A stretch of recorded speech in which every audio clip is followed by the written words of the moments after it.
promised, this is a tutorial on Inkscape and how to do the split name monogram all as one piece rather than having it as an inlay. So I've imported the ring that's included in the file.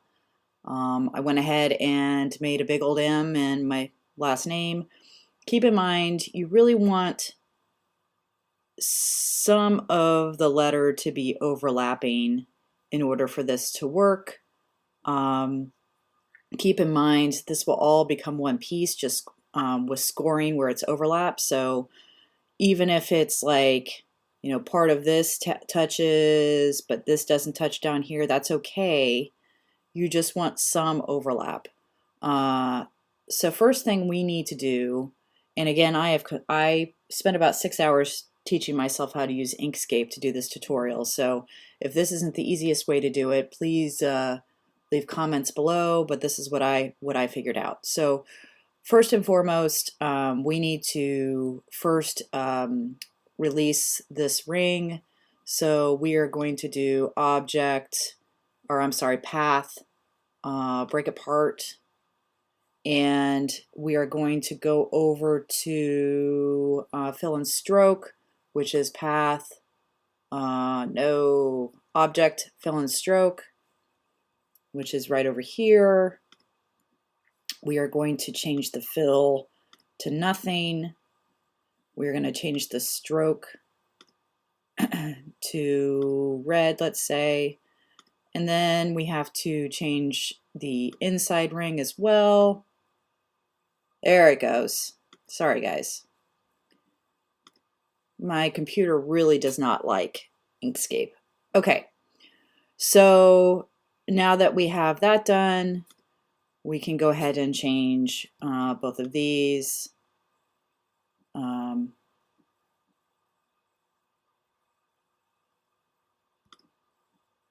And then stroke, we're going to change to red. That's fine. Doesn't really matter. Now what we're going to do is we need to create our outlines. So we go to path, object to path. Same with marsh. Path, object to path. Now we're going to go to the little dot arrow. We're going to select the M. We're going to select the marsh. Oh, that's what I forgot to do that. Sorry, guys. Select the A, R, S, H. Let's go to path, and we are going to union. So now we don't have any cut lines on the name marsh. Now we're going to click, click, click, click, and we are going to go to path and exclusion. So what this has done is it's now made little points anywhere that we're overlapping. And now we're going to say path, break apart. Okay, so now we have lots and lots of little boxes. So let's start up here. Let's look at this corner. We're going to select our points. We're going to go up to this little guy right here, and we're going to break the path. Then we are going to go to path, and we're going to say break apart. So now you'll see this stops here, this stops here, and now we've just got this little path here. And if we delete it, now it's not going to cut there at all. We also have this little corner that we are going to change the color to the darkest we can. So we'll say 1. So now you see what we've done is this will cut, and now we can set this to score. So let's do this again. So come over here. We're going to click this one, click this one. I'm hitting shift when I click the two dots or the nodes, and we're going to break apart. We are going to go to path.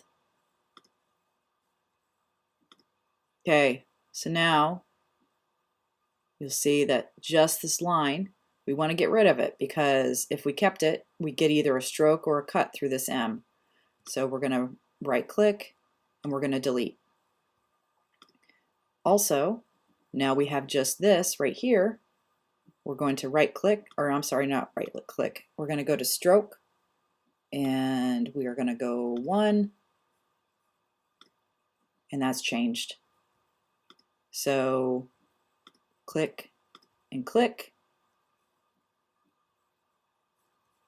break apart, path, break apart, remove, and change this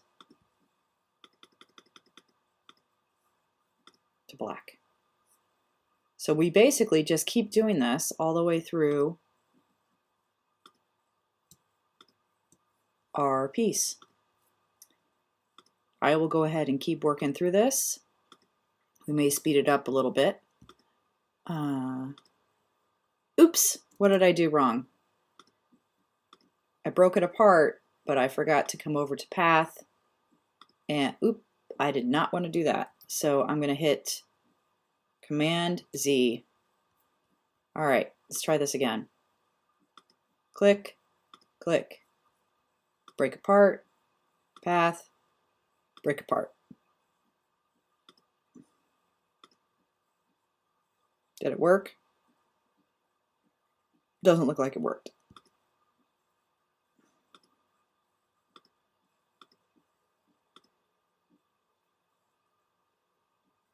Let's try it one more time. Click, click, break apart, path, break apart. Now I think it worked. Let's see. Yep. Click here.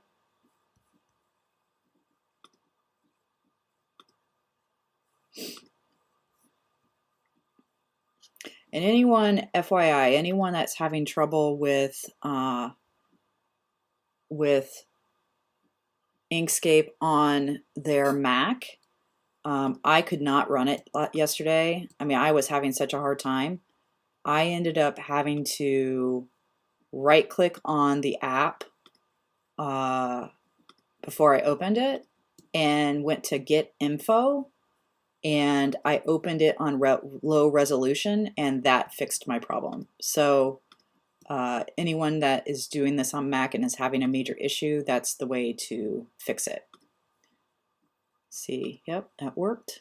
So right here, this is the M, that's in the back. So we're going to, whoopsie, what's it doing? Let's see. We are going to delete.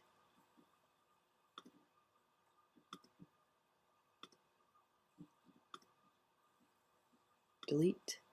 So now this piece and this piece we want to score because it's overlapping the M. So we select make it black. All right, so we're just going to speed this up just a little bit, just so you can get an idea. The whole thing took me about, I would say probably 15 to 20 minutes to go through the process. And again, my computer does not like Inkscape, so it's a little bit laggier than I'm used to, or that I would normally have for Illustrator. So if your computer can handle Inkscape with no problem, then you probably can go a lot faster. So I'll just finish this up, and we can load it into the Glowforge in a little bit.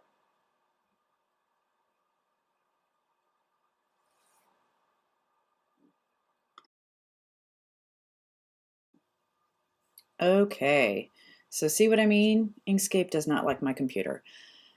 And of course it's going to be right in the middle. But, So now you can see what I've done. I've changed anywhere that marsh is going to overlap the big M or the ring, we've changed the stroke to black. Anywhere that we want it to cut, we've kept the stroke red. So an easy way to check this is you can go through and say, okay, just follow your red line. This is going to cut, this is going to cut, this is going to cut. We want this space to cut out. And you just follow it around. Down here, I think yep, so this is going to cut here. This will score. We probably could just get rid of this because it's going to be probably too close to even make a difference. This we want it to score. This is what we want to score. So that's, I mean, that's basically it. We can export this and print. Oh, I missed this spot up here. Let's do this real quick. So click, click, break apart, path, break apart. Let's see. And change this to black. And that is, I think that's it, guys. So let's go ahead and we'll export this out and open it up in the Glowforge so we can see what it looks like. Loaded it up into the Glowforge. You'll see we've got two different options. First option, we are going to change to score. I use high quality because that makes it look more like an inlay even though it's not. And then for the second one, I am using Purebond maple 1/4 inch plywood. So I always change that cut to 150. And then I always set focus. So I'm going to go ahead and show you a quick way to paint this so that it's two different colors. It's not going to be the same M. I already have done this like so many times now that I don't want to waste the wood, but I'll use a M from a previous cut. So stay tuned and we will jump to that video next.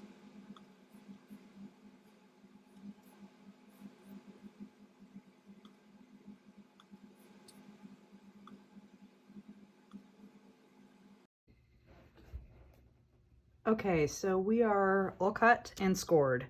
The fun thing about this is now we can actually paint this two different colors, or not two different colors, but it will look like it's two different colors. So what we're gonna do is we're gonna remove the masking of just my name, so just Marsh. So, and be careful because these letters are delicate, but we are going to just remove this masking, leaving everything else. And I'm doing this on black paper because I realize it's gonna be easier to see. Let's grab this up here. Whoops, see what I did? Because I'm not using my weeding tool. It's all right, just push it back down. All right, pull that off. Grab this skinny part right here.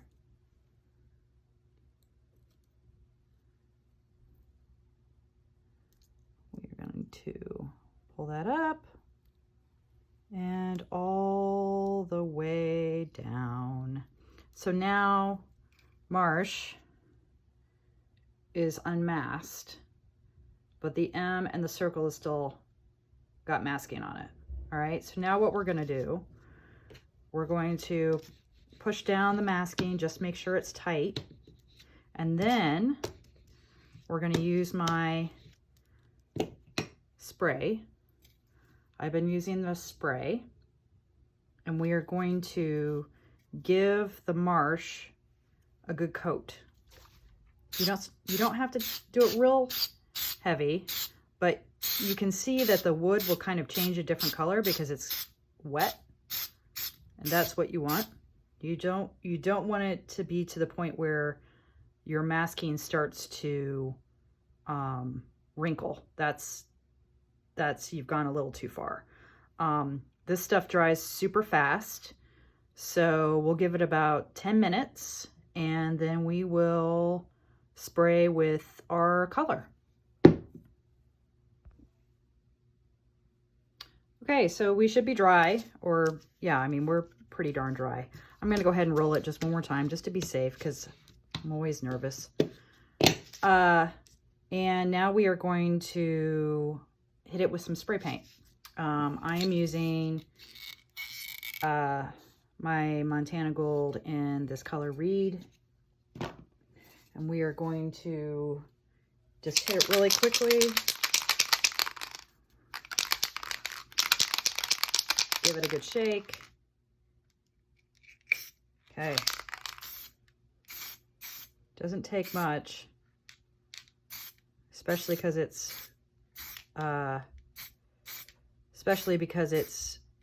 maple, so it's going to take the color pretty fast. And let's just hit it a little bit right there. Okay.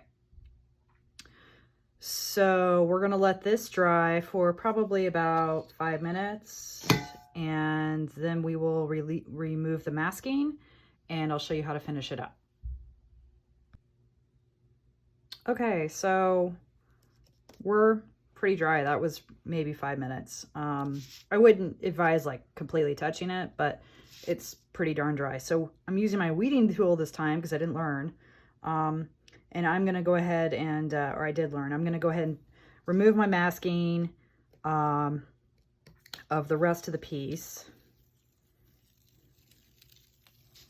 Like this. And then I'm going to remove the M. Look how clean those lines are. Come on. Sometimes it sticks.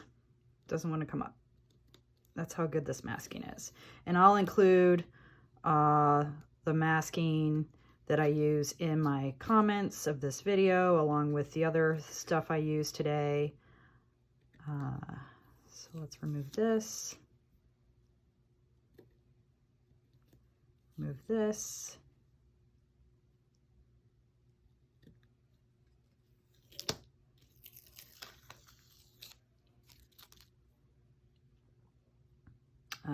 Let's see. Oh, we got this little piece right here to remove.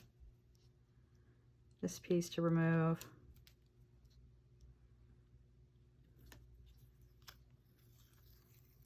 And this little piece to remove. Okay, so here's the piece. I think it looks pretty darn good, pretty clean. You'll notice that with darker woods, sometimes this stuff will seep, which it's supposed to do. It's basically sealing the wood so that this paint can't seep. So I'd like to hit the project one more time at the end with this, because any discoloration you got from this will then be covered up, because you're basically applying a clear varnish to the whole piece, which in the darker woods, varnish will darken and richen your wood grain. So let's hit it one more time. You see how it gets darker?